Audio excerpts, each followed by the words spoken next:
आ गई।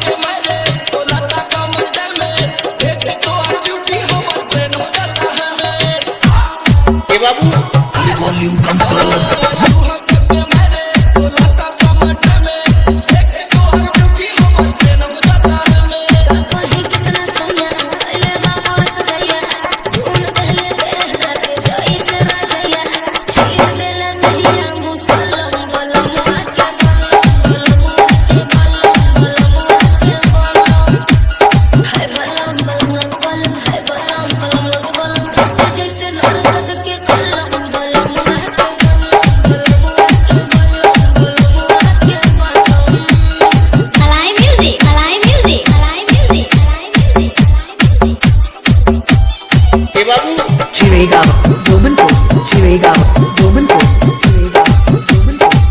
दुल्हन कई दशा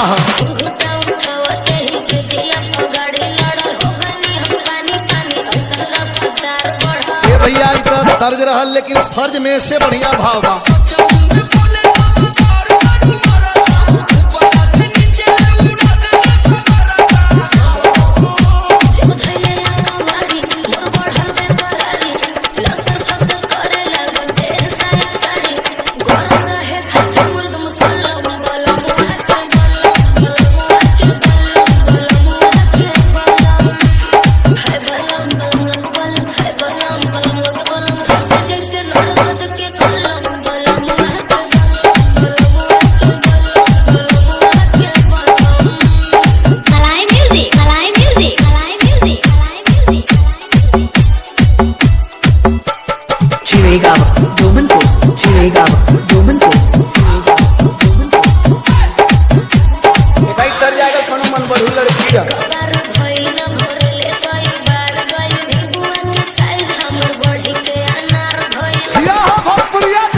यहीं से कहानी की शुरुआत हुई मस्त।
I like music, I like music, I like music, I like music, I like